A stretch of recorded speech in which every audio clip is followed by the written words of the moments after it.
नमस्कार दोस्तों, स्वागत है आपका आपके YouTube channel education time ET पर। यहाँ पर हम बायोलॉजी पढ़ रहे थे। बायोलॉजी के 2 लेक्चर में हमने पहले में पढ़ा जीवधारियों का वर्गीकरण, तो उसके बाद नेक्स्ट लेक्चर में पढ़ा था अपन ने सेल के बारे में, मतलब कोशिका क्या होती है। आज अपन उसके आगे पढ़ते हैं कोशिका की संरचना के बारे में। कोशिका की संरचना, ठीक है दोस्तों। आज अपन पढ़ेंगे कोशिका की संरचना के बारे में। कोशिका की संरचना कैसी होती है? कोशिका का निर्माण विभिन्न घटकों से मिलकर होता है। कोशिका का निर्माण विभिन्न घटकों से मिलकर होता है, जिन्हें अपन क्या कहते हैं? कोशिकांग। कोशिका के अंग है तो उन्हें क्या कह देंगे अपन? कोशिकांग, जिनका निर्माण, जिनसे अपनी कोशिका का निर्माण होता है। अगर इसको पढ़ने की दृष्टि से, मतलब आसानी से अपन इसके बारे में जान सके, इसके लिए कोशिका को 3 भागों में बांटा गया, मतलब कोशिका की संरचना को 3 पार्टों में डिवाइड किया गया है। एक है कोशिका झिल्ली, इंग्लिश में कहते हैं सेल मेम्ब्रेन। दूसरा है कोशिका द्रव्य, कोशिका द्रव्य साइटोप्लाज्म, और तीसरा है केंद्रक न्यूक्लियस।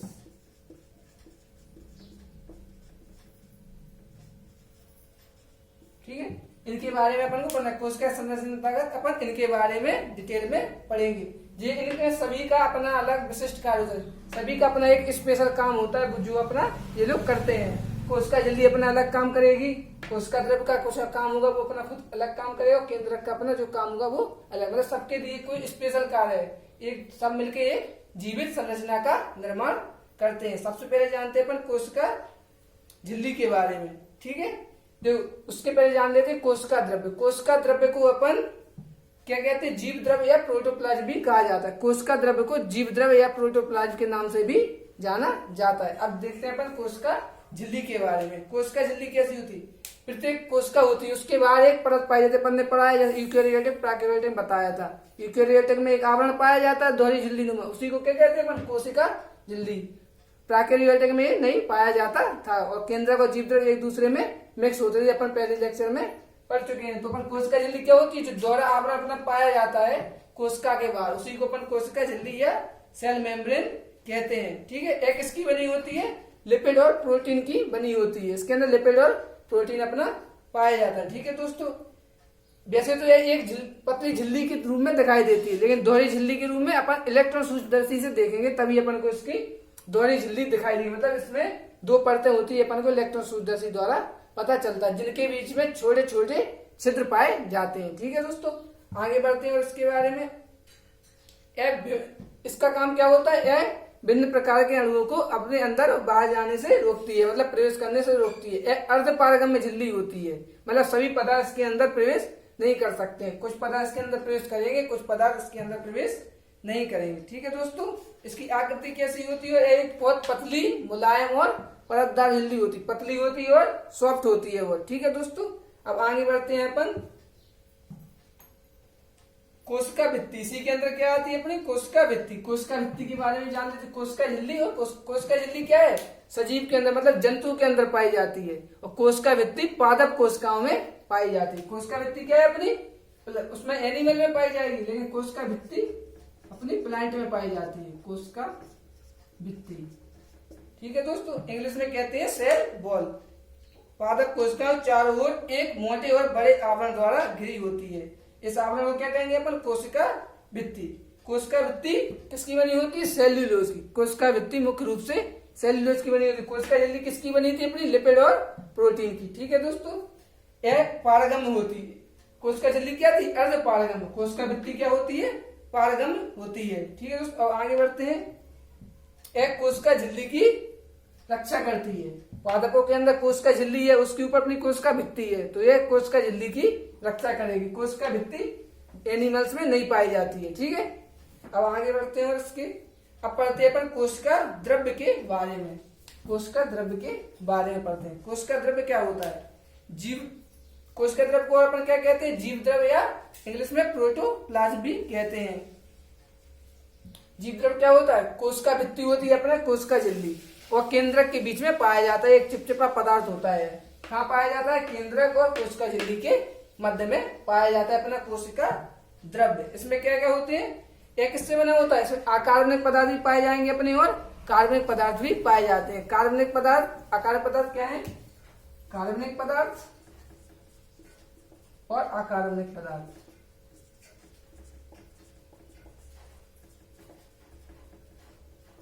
ऐसे पदार्थ जिनमें कार्बन होता है वो कार्बनिक पदार्थ, और जिनमें कार्बन नहीं होता है वो अकार्बनिक पदार्थ। इनसे ये मिलकर बनी होती है कोशिका द्रव। अकार्बनिक पदार्थ के अंदर जैसे खनिज, लवण एवं जल, और कार्बनिक पदार्थ के अंदर क्या आएंगे? कार्बोहाइड्रेट, प्रोटीन, वसा वगैरह, ये सब इसके अंदर कोशिका द्रव के अंदर अपने पाए जाते हैं। ठीक है, एक कैसा होता है? एक गाढ़ा होता है, गाढ़ा और चिपचिपा पदार्थ होता है। ठीक है, किसके बीच में? कोशिका झिल्ली और केंद्रक के बीच में। जिनमें अपनी कोशिका झिल्ली नहीं पाई जाती, उनमें केंद्रक और कोशिका द्रव आपस में कैसे होते हैं? मिक्स, जैसे प्रोकैरियोटिक में, और यूकैरियोटिक में झिल्ली पाई जाती है, तो ये दोनों अलग अलग होते हैं। ठीक है दोस्तों, अब आगे बढ़ते हैं। इसके कोशिका द्रव के अंतर्गत कुछ चीजें आती है, उनके बारे में पढ़ते हैं। जैसे कोशिका द्रव में अंदर क्या होता है? कोशिका द्रव के अंदर होती है ये अंतःप्रद्रवी जालिका। अंतःप्रद्रवी जालिका कोशिका द्रव की भाग होते हैं। पहले अंतःप्रद्रवी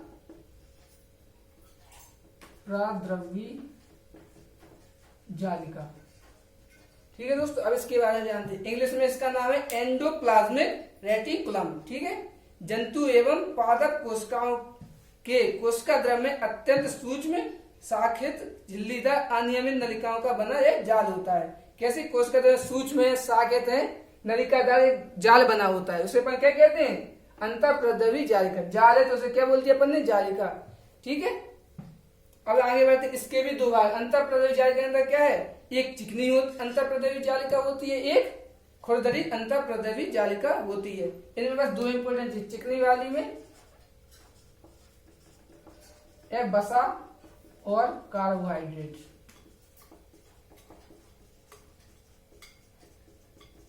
का संश्लेषण करती है, और इसके अंदर क्या? लिपिड स्रावित होता है, लिपिड का स्राव होता है, स्राव होता है। और दूसरी कौन सी है? खुरदरी। यह प्रोटीन का संश्लेषण करती है, करती है। इंपॉर्टेंट पॉइंट है।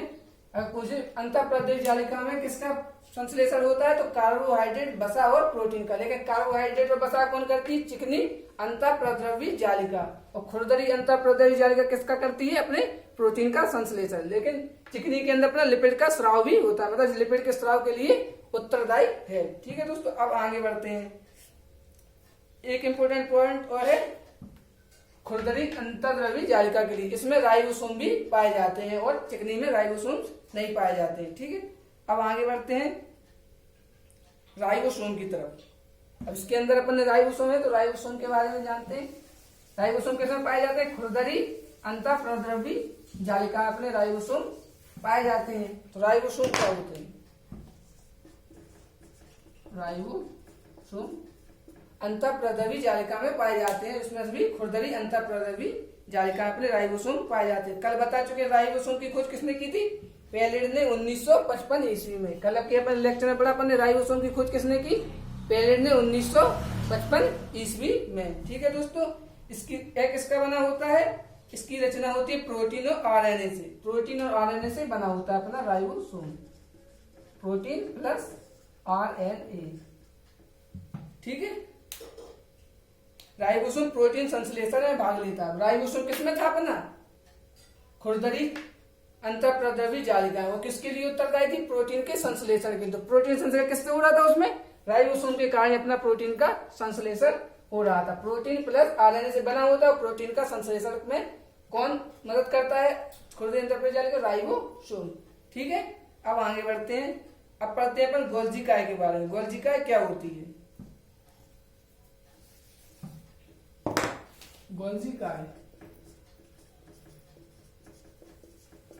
ठीक है, अपन जेई पढ़ चुके हैं। गोल्जी काय की खोज किसने की थी? केमियो गोल्जी ने 1898 में। 1898 में किसने? Cameo Golgi. कल के लेक्चर में बता चुके हैं कि केमियो गोल्जी ने गोल्जी काय की खोज 1898 में की थी। ठीक है दोस्तों, इसमें और ज्यादा कुछ इंपोर्टेंट नहीं है। अब आगे बढ़ते हैं अपन लाइसोसोम की तरफ। ये सब कोशिका द्रव के पार्ट है, कोशिका द्रव के अंदर पाए जाते हैं। लाइसोसोम सबसे इंपॉर्टेंट है उसका, लाइसोसोम को आत्महत्या की थैली कहते हैं। एक क्वेश्चन डायरेक्ट एग्जाम में बहुत बार पूछा, आत्महत्या की थैली क्या है?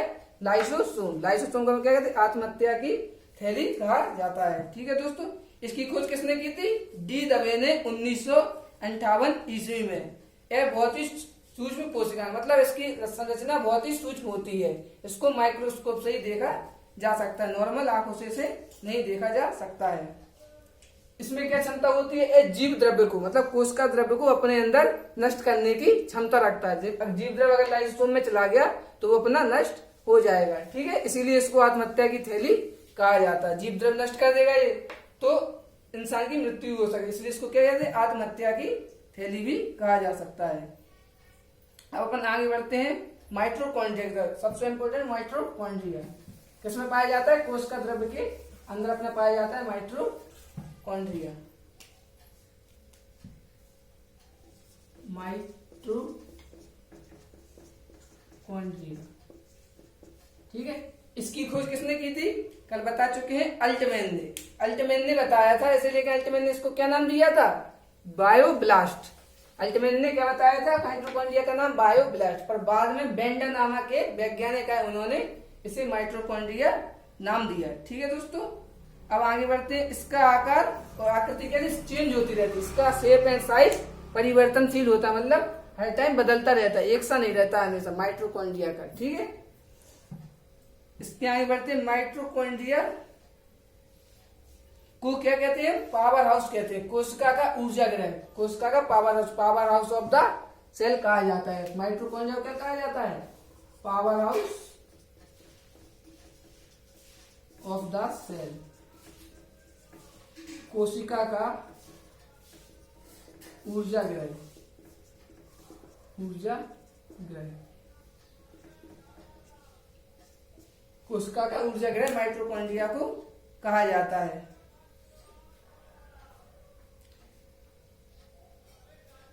इसे कोशिका ऊर्जा क्यों कहते हैं? क्योंकि इसमें 36 एटीपी अणु, जो कि एक ग्लूकोज अणु के टूटने से बनते हैं, उनमें से 34 एटीपी माइटोकॉन्ड्रिया में ही बनते हैं। क्यों कहा जाता है?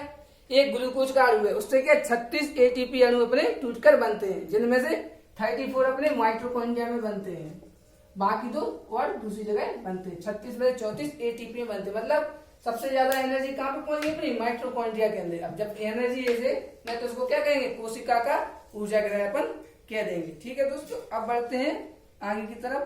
अब पढ़ेंगे अपन लवक के बारे में, प्लास्टिड, प्लास्टिड के बारे में, लवक या प्लास्टिड।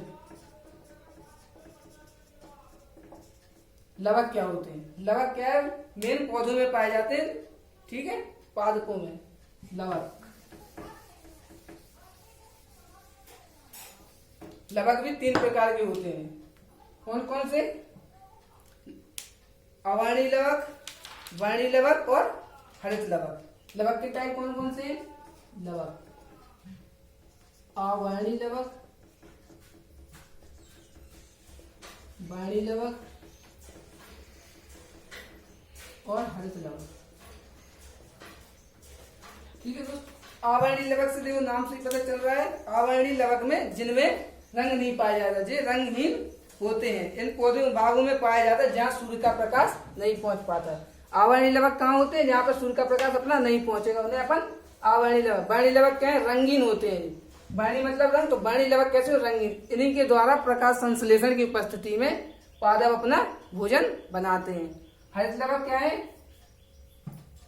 हरित लवक वो पत्तियों में पाए जाते हैं, इनके द्वारा भी प्रकाश संश्लेषण की क्रिया होती है। ठीक है दोस्तों, आज के लेक्चर को अपन यही समाप्त करते हैं। कल के वीडियो पर इसके आगे केंद्रक के बारे में और डिटेल में जानेंगे। ठीक है दोस्तों, अगर आपको वीडियो पसंद आई हो, चैनल को लाइक, शेयर और सब्सक्राइब करें। धन्यवाद।